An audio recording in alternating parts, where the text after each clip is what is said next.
नमस्कार दोस्तों, आप देख रहे हैं पंजाब स्टडी कैप्सूल और आज हम डिस्कस करने वाले हैं नायब तहसीलदार एग्ज़ाम मेंस का। और हम डिस्कस करने वाले हैं पेपर वन जो आपका रहता है जीके और करंट अफेयर बेसिस पे, और जिसमें जो मैक्सिमम क्वेश्चन पूछे जाते हैं 100 और मैक्सिमम मार्क्स भी रहते हैं 100 और आपको टाइम दिया जाता है 2 आवर्स का। तो प्री की बात करें तो नायब तहसीलदार की जो प्री के एग्ज़ाम है वो मैं डिस्कस कर चुका हूँ, आलाइड के भी कर चुका हूँ और एचएस के भी काफ़ी एक एग्ज़ाम में डिस्कस कर चुका हूँ प्री एग्जामिनेशन की। तो आज हम डिस्कस कर रहे हैं नायब तहसीलदार मेंस का एग्ज़ामिनेशन, और ये एग्ज़ाम है 2017 का और जो उसका मेन है वो हुआ था 14 अप्रैल 2018 को। तो अभी लास्ट ईयर का ही एग्ज़ाम है। और बात करें नेगेटिव मार्किंग की, तो मेंस में नेगेटिव मार्किंग होती है और नेगेटिव मार्किंग रहती है आपकी 1/4 यानी 0.25 मार्क्स आपके काटे जाते हैं पर रॉन्ग आंसर। और ये इसका फर्स्ट सेक्शन रहेगा। फर्स्ट सेक्शन में हम डिस्कस करेंगे 50 क्वेश्चन, और नेक्स्ट जो 50 क्वेश्चन रहेंगे वो हम नेक्स्ट जो पार्ट आएगा उसमें हम डिस्कस करने की कोशिश करेंगे। तो चलिए फर्स्ट क्वेश्चन के साथ ट्राई करते हैं। तो फर्स्ट हमारा जो क्वेश्चन है वो है हिमाचल जीके से रिलेटेड। तो आप अगर किसी भी एग्ज़ाम की तैयारी कर रहे हो तो आपके लिए इम्पॉर्टेंट हो सकते हैं, चाहे आप अलाइड का एग्ज़ाम आने वाला है नेक्स्ट, तो उसके लिए भी ये क्वेश्चन इंपॉर्टेंट हो सकते हैं आपके लिए। तो चलिए देखते हैं कौन कौन से क्वेश्चन एग्जाम में पूछे गए थे। तो पहला क्वेश्चन क्या है, रावी नदी का प्राचीन नाम क्या था? तो रावी नदी का प्राचीन नाम था पुरुषनी। तो ऑप्शन सी इसका करेक्ट आंसर है। नेक्स्ट क्वेश्चन नंबर 2, सबसे बड़ा ग्लेशियर, बड़ा शिगली ग्लेशियर हिमाचल प्रदेश का, ये कहाँ पे है? तो क्वेश्चन नंबर 2 का करेक्ट आंसर ऑप्शन ए, ये है लाहौल में। Next question number 3, question number 3 क्या है, वारा दर्रा किसके बीच में है? तो ये है वारा पास। तो ये दर्रा कहाँ पे है? तो क्वेश्चन नंबर 3 का करेक्ट आंसर ऑप्शन बी, ये है धर्मशाला और चंबा के बीच में। नेक्स्ट क्वेश्चन क्या है, क्वेश्चन नंबर 4, निम्न में से किस चंबा नरेश का सबसे प्रारंभिक अभिलेख है? तो क्वेश्चन नंबर 4 का जो करेक्ट आंसर है ऑप्शन बी, तो उनका नाम है मेरू वर्मन। तो इनका सबसे प्रारंभिक अभिलेख है, सबसे पहला इन्हीं का है। क्वेश्चन नंबर 5, किस ईसवी सदी में हिमाचल प्रदेश में तुर्कों का प्रथम आक्रमण हुआ था? तो पहला आक्रमण कब हुआ था तुर्कों का? तो करेक्ट आंसर ऑप्शन सी, तो ये हुआ था 11वीं सदी में। और नेक्स्ट क्वेश्चन नंबर 6, 1857 में अंग्रेजों ने किस स्थान की सेवा को ऐतिहासिक कार्यवाही के तौर पर भंग किया था? तो क्वेश्चन नंबर 6 का करेक्ट आंसर ऑप्शन ए, तो ये थी कांगड़ा और नूरपुर की चतुर्थ नेटिव इन्फेंट्री। तो इसे भंग कर दिया गया था अंग्रेजों के द्वारा 1857 में। Next question number 7, question number 7 क्या है, 2011 की जनगणना के अनुसार हिमाचल प्रदेश की किस जिले की समानता न्यूनतम साक्षरता थी? तो सबसे कम जो साक्षरता दर रही थी 2011 सेंसस में, वो कौन से जिले की रही थी? तो क्वेश्चन नंबर 7 का correct answer option B, Chamba. तो 2011 सेंसस से काफ़ी सारे क्वेश्चन पूछे जा रहे हैं। अगर आपने मेरी लास्ट वीडियो नहीं देखी जिसमें मैंने एचपीजी के सेक्शन डिस्कस करा है हर एक एग्ज़ाम के लिए, तो आप जरूर देखें, क्योंकि आपको वहाँ से आइडिया लग जाएगा कि 2011 सेंसस से काफ़ी सारे क्वेश्चन पूछे गए हैं और किस तरह के क्वेश्चन पूछे जा रहे हैं, वो भी आपको एक बेस्ट आइडिया मिल जाएगा। क्वेश्चन नंबर 8, ऊना जिले के डेरा बाबा रुद्रू में पंचभिषम मेला कब मनाया जाता है? तो ये मनाया जाता है माघ शीर्ष पूर्णिमा को। तो ऑप्शन बी इसका करेक्ट आंसर है।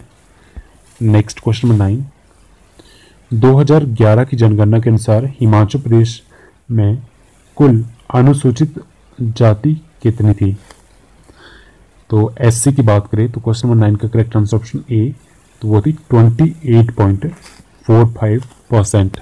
तो इतनी थी अनुसूचित जाति 2011 जनगणना के अनुसार।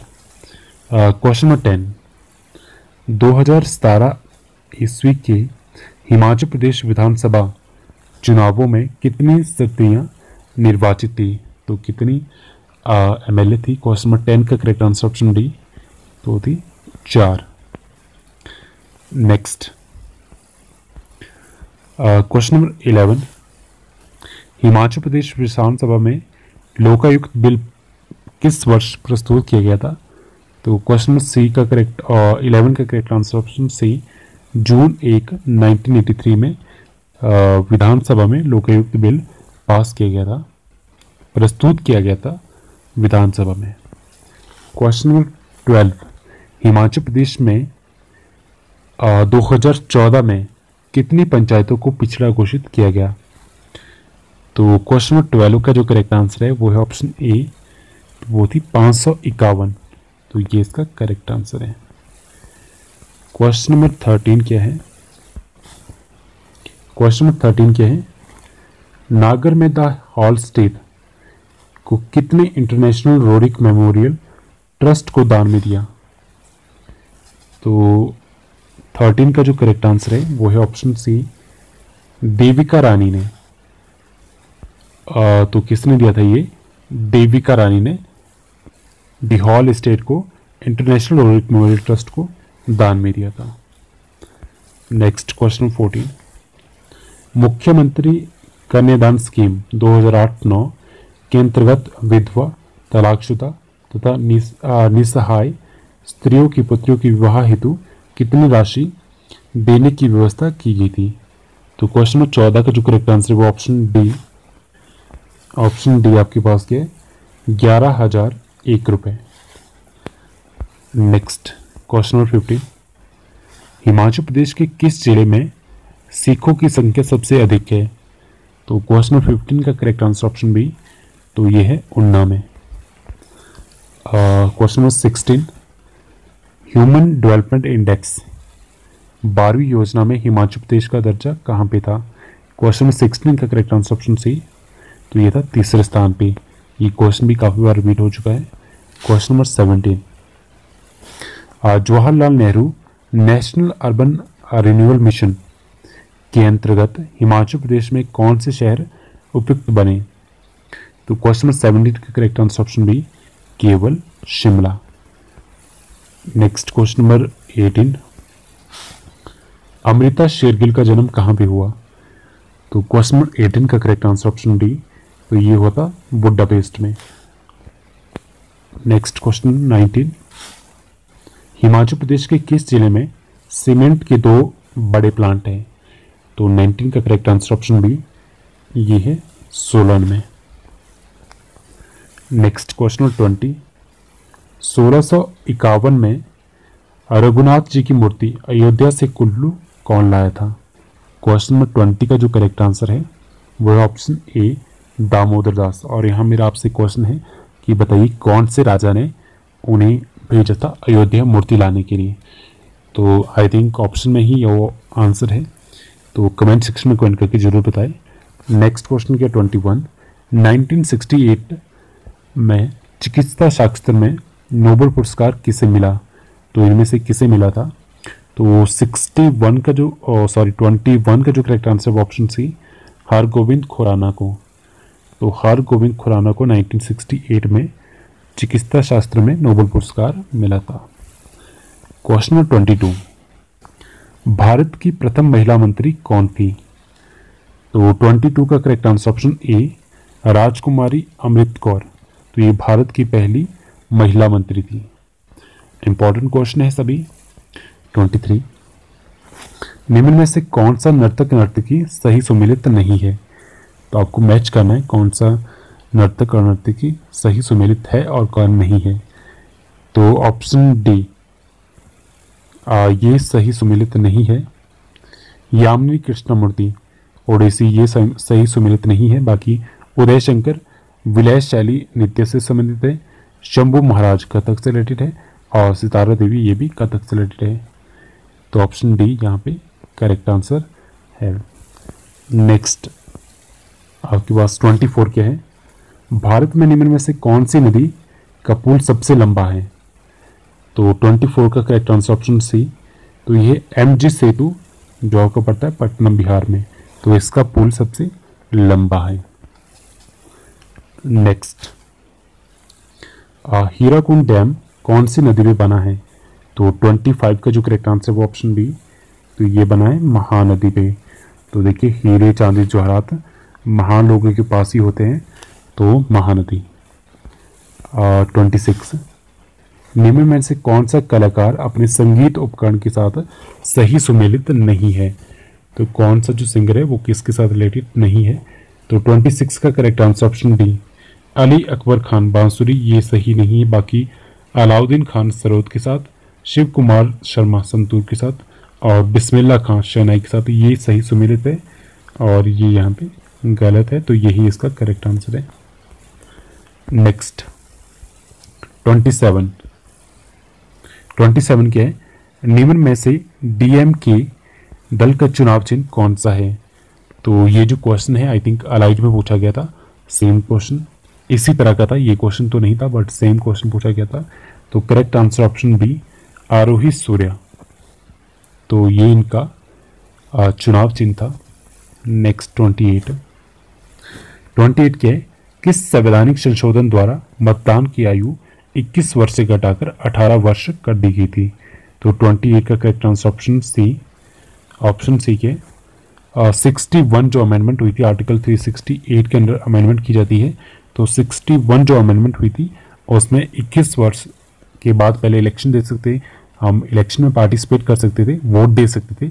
अपने जो पार्टिसिपेशन है वोट के थ्रू 21 वर्ष के बाद कर सकते थे, बट अब हम 18 साल के हो जाते तो उसके बाद हम वोट दे सकते हैं। 29, भारतीय संविधान में कितनी अनुसूचियां हैं? तो टोटल है 12, और जितनी भी अनुसूचियां हैं, जितने भी शेड्यूल है वो काफ़ी इम्पॉर्टेंट है। एग्ज़ाम में हर एक शेड्यूल पूछा जाता है, कोई भी शेड्यूल पूछा जा सकता है आपसे, तो सभी इम्पॉर्टेंट है। 30 क्या है? भारत का नवीनतम राजधानी नगर कौन सा है?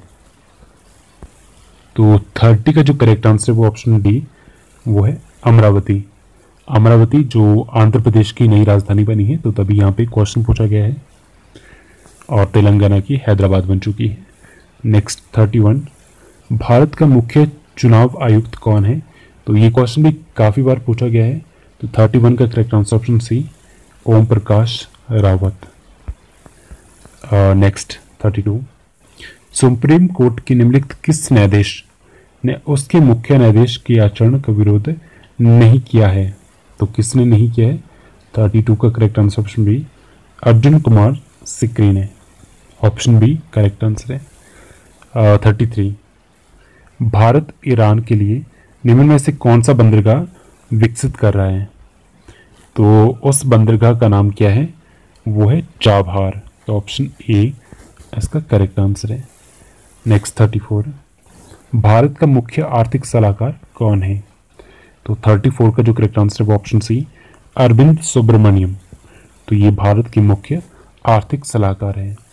35 का, भारतीय राजनीतिज्ञ तथा पूर्व अधिकारी जिसने 1966 में जूनियर टेनिस चैंपियनशिप तथा 1974 में सीनियर खिताब जीता, वे कौन थे? तो 35 का जो करेक्ट आंसर वो ऑप्शन बी, वो है किरण बेदी। नेक्स्ट क्वेश्चन 36, केंद्रीय चावल अनुसंधान कहाँ पे है? तो देखिए चावल खाते हैं तो अगर पत्थर आ जाए तो कटकट की आवाज़ होती है, तो ये कहाँ पे है? कटक में। नेक्स्ट 37, इंदिरा गांधी आवास योजना में बीपीएल ग्रामीण घरों को बनाने के लिए केंद्र तथा राज्य सरकार द्वारा किस अनुपात में सहायता व्यवस्था दी जाती है? तो 37 का करेक्ट आंसर ऑप्शन सी, तो 75% दिया जाता है सेंट्रल गवर्नमेंट के द्वारा और 25% स्टेट गवर्नमेंट के द्वारा। नेक्स्ट क्वेश्चन नंबर 38, आज लिखेंगे कल किस टीवी की टैगलाइन है?